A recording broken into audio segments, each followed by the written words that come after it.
Hey guys, wanted to talk about suppression in this video and just cover it. It's an advanced topic.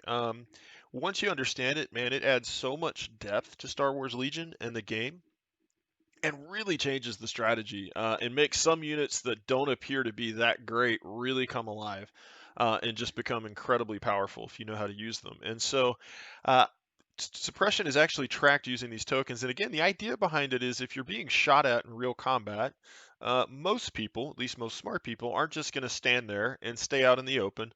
They're going to duck down. Even if they're in the open, they're going to drop down to the ground, get as close as they can to minimize their profile to the attackers so that they're harder to hit. So that's what suppression is kind of mimicking, is this idea that we've got these rebel veterans out here. They were charging up, and I had moved my death troopers into this tree line, and we're taking a shot at them. And so these guys aren't just going to stand there and go, "Oh, keep shooting at me." They're gonna try to move and dive down, and that's what this suppression is supposed to represent. Now, in this case, I have rolled 5 hits with my Death Trooper from my attack pool, and this Rebel unit has gone on ahead and rolled, and you'll notice on their card they do surge to save. So again, you can watch our defense videos that talk about how that works. But in this case, they would have blocked all 5 of these hits. In other words, not one hit is going through, so they're not going to lose a mini. However, because I was shooting at them and I did get a hit, I get a suppression token. Regardless of the fact that I didn't have a hit go through, suppression always goes through as long as the attacker rolled at least one hit or critical hit.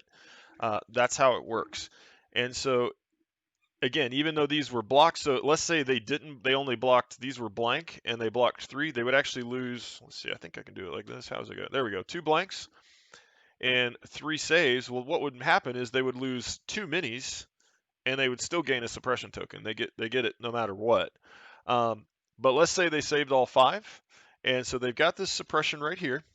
And now I'm going to come around to the attack pool for this ATST. Let's say we really wanted to put the hurt on this Rebel veteran unit, and I've attacked them with my mortar, and which again I can't technically do, but I just had this mini here just so you can see. It actually needs to be further back, but for argument of the video's sake, I have it up close, and I'm just showing you what this would do.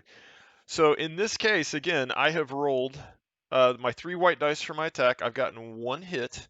They've rolled 3 white dice and gotten 1 save, so they're still not going to lose a mini. However, they're going to gain 1 suppression token for the standard hit um, that came through, and this weapon has the suppressive keyword on it.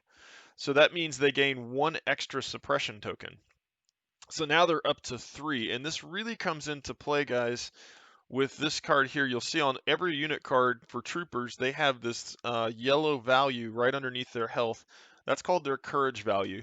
And we're going to talk about how that comes into play with panic and like when they're discouraged or they're not courageous, they're fearful, they can actually lose action. So this really becomes big where you can put enough suppressive fire on a unit to where it suddenly becomes ineffective in combat.